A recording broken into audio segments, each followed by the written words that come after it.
प्रशांत किशोर के काफी नजदीक हैं गांधी, और आज भी जब उन्होंने प्रेस कॉन्फ्रेंस की तो उसमें उन्होंने कहा कि वो आश्रम में जाकर, गांधी के आश्रम में जाकर एक दिन का उपवास करेंगे। लेकिन कई सारे लोग ये आरोप लगाते हैं कि उनके जो चुनाव लड़ने का तरीका है और जो पॉलिटिकल पार्टी जन स्वराज की उन्होंने स्थापना की, वो काफी एक कॉस्टली अफेयर है। उसमें ढेर सारी गतिविधियां आउटसोर्स उन्होंने कर दी है, जैसे कॉर्पोरेट कंपनी चलती है, वो एक पॉलिटिकल पार्टी को चलाने की कोशिश कर रहे हैं।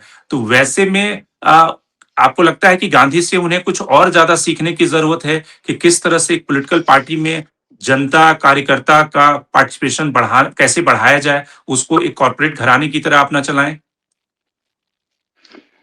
देखिए, मेरा मानना है कि जाहिर तौर पर चुनाव को कॉर्पोरेट स्टाइल में अगर आप लड़ना चाहेंगे तो आपको कार्यकर्ता नहीं मिलेंगे। आपको ऐसे लोग मिलेंगे जो 9 टू 5 जॉब की तरह काम करेंगे। और जन वॉलंटियर मिल स्वराज का जाएंगे। जो अभी हम हज जी, वॉलंटियर्स आपको मिल सकते हैं वो पैसों के लिए। लेकिन आप ऐसे समझें कि जो डेडिकेटेड कार्यकर्ता होता है, अगर डेडिकेटेड आपको कार्यकर्ता दिखना है तो आप राजद के कार्यकर्ताओं को देख लें, तो ठिठुरती हुई ठंड में भी आपको झंडा लेकर के पार्टी का वो नजर आ जाएंगे। डेडिकेटेड कार्यकर्ता आपको राजद के मिल जाएंगे, बहुत हद तक जदयू के भी मिल जाएंगे।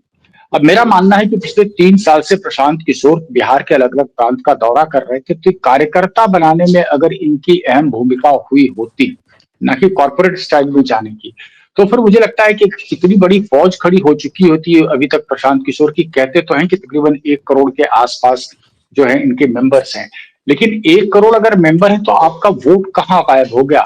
आपके मेंबर तो कम से कम आप अपने आप को वोट देते।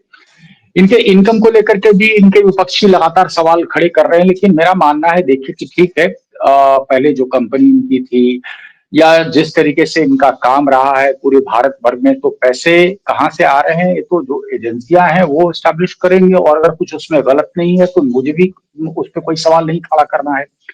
गांधी जी का लेकर के आपने जिक्र किया, तो देखिए वो एक इमोटिव कनेक्ट है। सारे के सारे नेता जो है अपना कनेक्शन वहां से ड्रॉ करने की कोशिश करते हैं, इसलिए उन्होंने यात्रा की शुरुआत की थी तो वही भितियरवा से, और अब एक दिन का जो मौन व्रत रखने वाले हैं वो भी भितियरवा में जाकर के करने वाले हैं।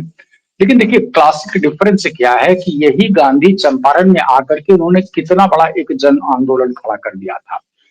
उसी तरीके से प्रशांत किशोर भी जनता के मुद्दे को उठा तो रहे हैं, लेकिन जहां गांधी जी ने अपना पूरा वस्त्र त्याग दिया, वो धोती में आ गए, तो वहां पर पीपल के साथ एक्चुअली एक कनेक्ट हुआ था। मैं नहीं कह रहा कि प्रशांत किशोर को उसी तरीके से अपना वस्त्र त्याग देना चाहिए, लेकिन पीपल कनेक्ट तुरंत 3 साल में कर पाना संभव नहीं होता है। एक थोड़ा सा लंबा इनको और कालखंड चाहिए।